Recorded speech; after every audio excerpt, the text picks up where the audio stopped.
How's it going, everyone? We are here for Chesstions number 3. I have a fun episode planned. We're going to be talking about wide receiver evaluation.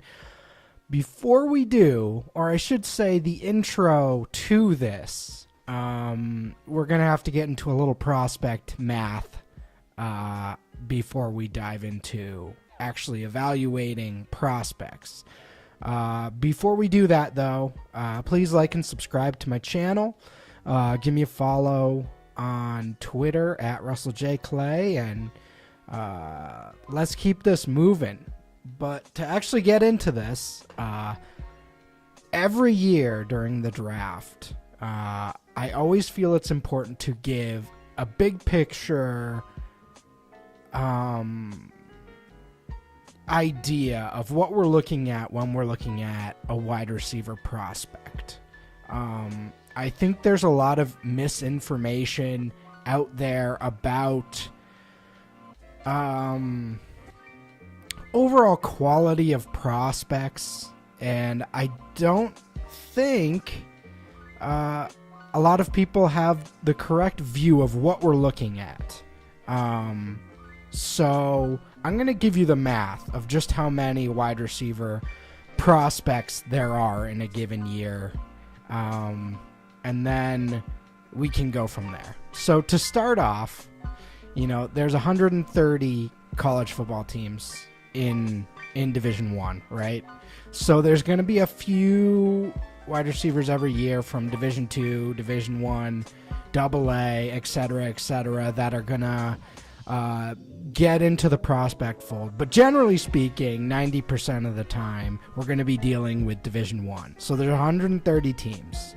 Now, going through all the depth charts and all the seasonal totals of each team, I would say generally speaking, there's going to be around 7 wide receivers on a team that will have a reception in a season. For this exercise, I'm going to say, generally speaking, there's around 4 or 5 prominent receivers on a team. I'd probably lean more towards 4. Some teams only have 1 or 2. Georgia Tech, Army, Navy, teams like that, they're only going to have 1 or 2 guys that are really catching passes on a weekly basis in any fashion. They complete very few passes. But generally speaking, taking all conferences into account, we're going to have 4 guys that are prominent players on every team, if you average it out. So, what's that? 130 times 4. That's 520, right, in a given season. That does not account for all the wide receivers on every roster. Players that just don't get playing time, or, I guess we can go to that first. So, I'd say there's probably 8 on every roster. Okay?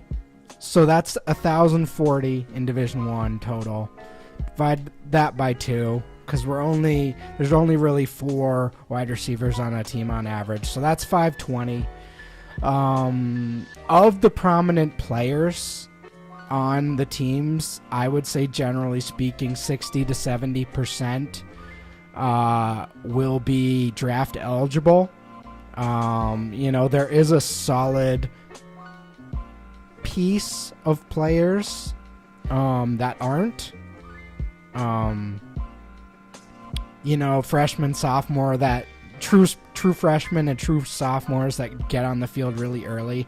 But that is not, I'd say 65 to 70%. So, we'll go 520 times 0.65, right?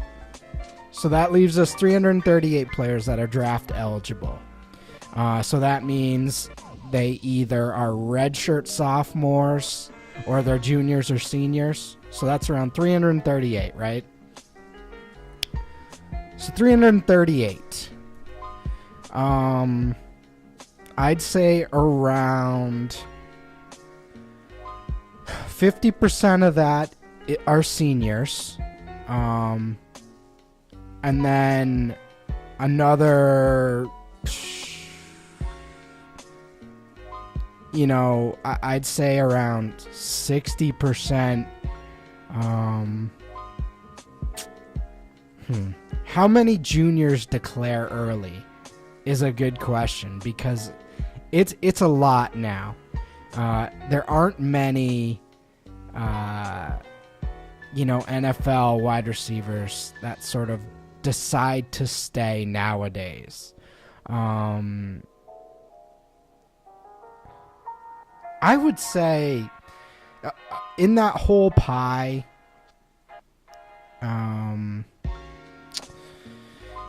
probably 55% are going to be in a current draft class. So in any given year, 55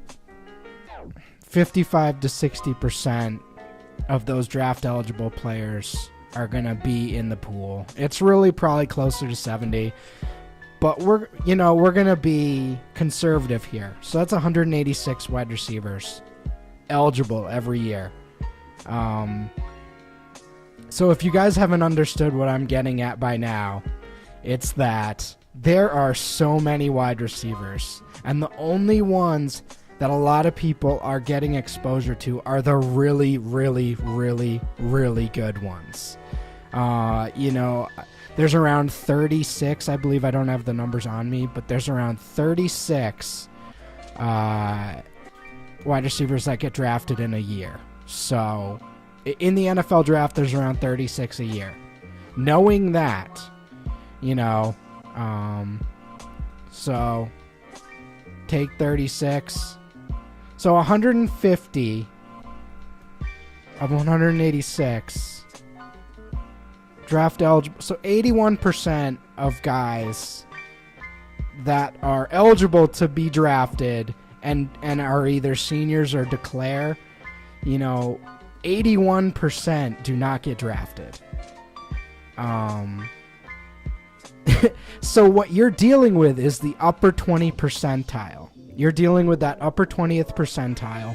All these guys are really, really good.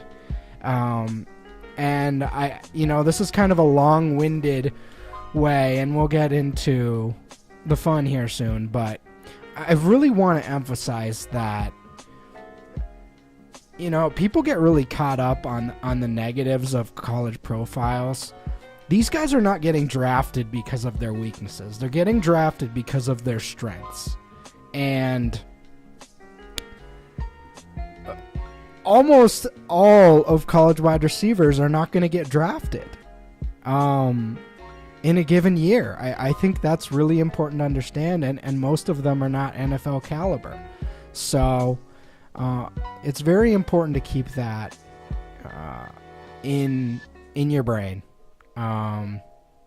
So anytime you're thinking of a wide receiver prospect, and that's the topic of today, recognize if a player is in the conversation to be a top 25, top 30 wide receiver in their class, he is unbelievable. He is unbelievable, and the conversation has to start there. It can't start with he's bad, or he's, not great, or he has this weakness. It has to start with he's really good. With that, let's get into this. So question number 1, and I'm doing 1 minute today because it's just way more fun to do 1 minute, and it's just chaos. And yeah. So Jack Kavanaugh, guy I've been interacting with a lot lately. He's a good guy. PFF, I believe. He had the first question for this episode. Said how much I hate this. So yeah, they really pivot you with that bishop there. You're really in big trouble pretty much when that happens. Okay. Oh, this is ugly. I'm gonna lose this one. How much do you weigh receivers with great teammates weighing down their production, like Christian Kirk and Josh Reynolds? I think that's a pretty fun example of teammates definitely weighing down their production. I actually have a lot to say on this topic. I've actually been working on this for pretty much all winter and all NFL season. I've been trying to find a way to... I lost. All right. Well, I've been trying to find a way to quantify that. And I think I've found a way. And I'm going to be really excited to share that with you soon. Well... Ugh. Yeah, we lost that one. That's okay. Let's take a look at Josh Reynolds. Alright, here we go.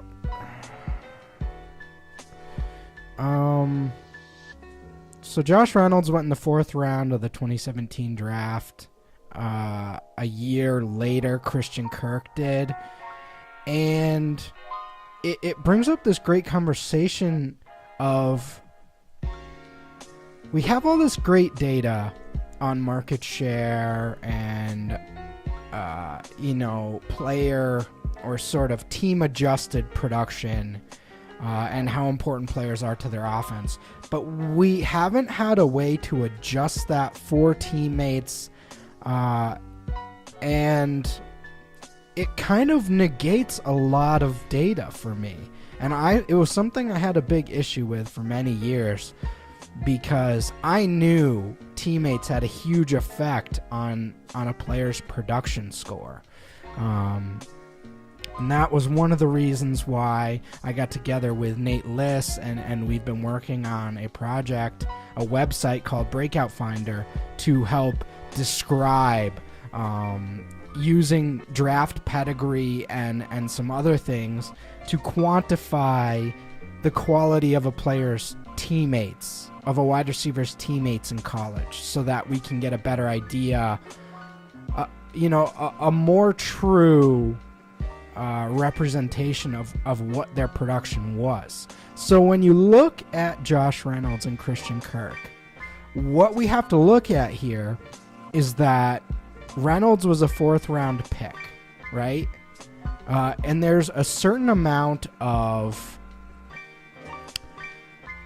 market share equity, I'll say, that comes with being a 4th round pick. Like, there's requirements, essentially, on average, for a player to be drafted in a certain round. And that obviously goes up as you get into the higher rounds. So, with Josh Reynolds having a 2nd round pick on his team, Christian Kirk is going to take a huge portion of that market share, and that is going to affect Josh Reynolds. Now, they had 3,300 receiving yards, and they both had a huge share.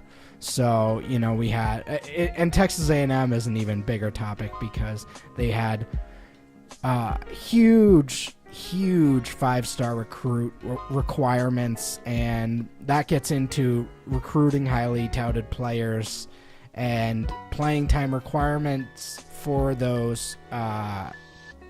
When those players sign with those programs, there are usually playing time requirements, sort of in the it's not a contract, but when a player commits, there's like a, hey, I'm gonna play as a freshman. Speedy Noyle, Ricky Seals-Jones, these guys were studs coming out of high school. So that's a big thing for them. But back to this, I believe we found a way to quantify this, and it is a huge deal. And there's no knowing how dominant Josh Reynolds and Christian Kirk would have been had those two not been there at the same time. If Kirk wasn't there when Josh Reynolds was there, who knows how productive Reynolds would have been. And this is a huge thing for Power 5 and non-Power 5 production, and a way to sort of bridge the gap.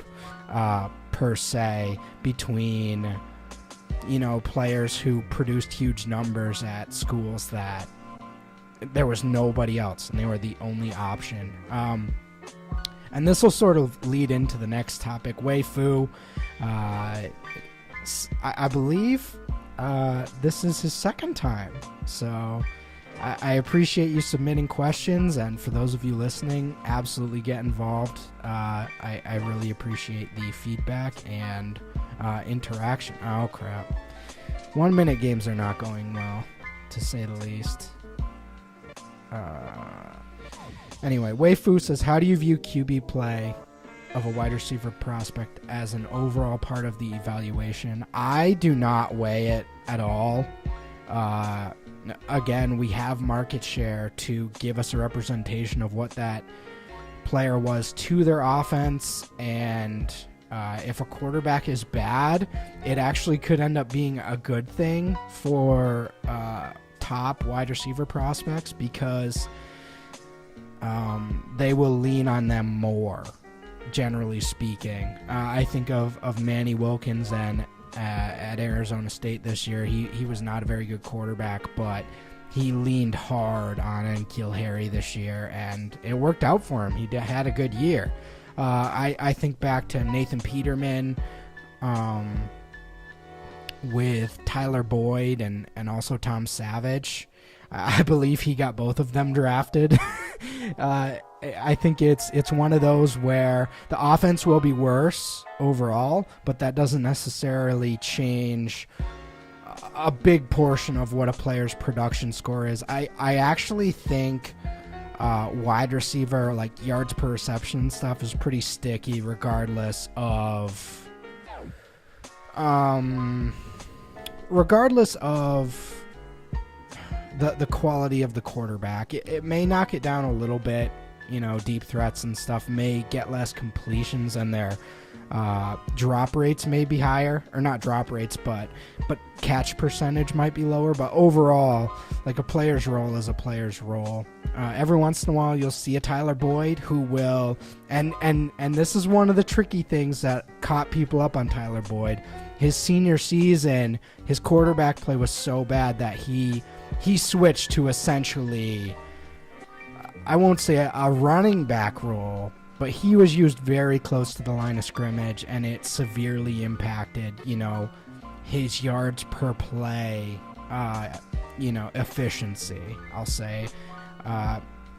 Looking at yards per play efficiency can work in terms of defining a role, but it does not necessarily help in defining overall player quality, which I think is an important distinction to make here. Final thing here, BKC, my DM pal, he said, what are the most important factors, like size, weight, speed, production, do you consider when ranking a prospect? I think it's different for pretty much everyone. We have lots of different roles these players are going to play. There's a lot of different archetypes that are looking to be filled on NFL teams. All NFL teams aren't looking for the same thing. And they absolutely, and they absolutely aren't, all looking for the same thing. So I think that's really important to know. There's different factors you look for with different prospects. So I look at a guy like Curtis Samuel, didn't have great overall receiving production. There's a lot of reasons, and teammates is one of them, why that was the case. But overall, there are a lot of traits he had that fit a certain archetype that aren't a prototypical featured receiver, that are more of a close to the line of scrimmage type asset. And I think one of the first things you have to do when looking at a player's production is recognize what portions of the field are they going to be taking up on an NFL field. I look at a guy like Martavis Bryant, who, deep threat production, it looks pretty straightforward. If a guy is, in that 20 yards per reception for a season type range, there's a good likelihood he's going to be a deep threat in the NFL. And then if you're getting guys who have that 10 or 11 range, that's not necessarily a bad thing. It just probably means they're going to be utilized towards the line of scrimmage in the NFL. So that's one of the things I look for sure. What are they? And then how good are they compared to their peers of that type of archetype? And obviously I use a ton of production stuff. I think market share, counting stats, teammates, what their overall strength of schedule was, what conference they were in, what were the factors that either added to or negated some of their production throughout their career. There's tons of factors that go into this, and I wouldn't specify one over the other. It is a culmination of many factors. So if a player is struggling in one area, that doesn't necessarily mean they have a bad profile, is how I would say that. Yeah, that's really the main thing. Let's take a look at Curtis Samuel, actually, who is one of my favorite prospects of the last couple years, just because he was an athletic freak and had insane production his junior season and was young, but didn't have good receiving yards. And this is one of the things that I like to stress, is be aware of everything about a player's profile. Just because the receiving production isn't strong doesn't mean that they weren't productive. Samuel had 865 rushing yards on almost 12 yards per carry in his junior season. That is stupid. Receiving yards. But he had 771 rushing yards on 7.9 yards per carry, which is also stupid. And I guess I focused on this 11.7 number, considering the type of plays he was involved in. That's a stupid number. If you look at guys like Tavon Austin in the past, or Percy Harvin, guys like that, a lot of those guys that get a lot of screen passes and plays like that, we've seen this with Jarvis Landry in the NFL. But guys who get, behind the line of scrimmage catches do not usually get up to that 11.7 to 12 yards per reception range. But I think the big thing here was 771 rushing yards. It was really 1,636 yards from scrimmage. That is a huge number. It's very rare for a wide receiver to get 1,600 receiving yards. So it should be considered rare for a wide receiver to get 636 yards from scrimmage as well. He wasn't used much as a kick returner beyond his freshman and sophomore year, but the quirk of his profile was that he was used the way he was primarily early on in his career because Michael Thomas was there, and that's another guy me and Nate Liss are going to talk a lot about. He needed a lot of context to his profile because he was playing. These guys were playing. There was probably 4 or 5 top 3 round wide receivers on this team at the same time. And that's incredible context to have for production scores. So that's all I have for today, and I think a lot of this stuff is fun to talk about, obviously, but I appreciate everyone for submitting their questions, and as always, please give me a like and subscribe. Follow me on Twitter, and I hope you enjoyed what I gave you today. All right, see you later, guys.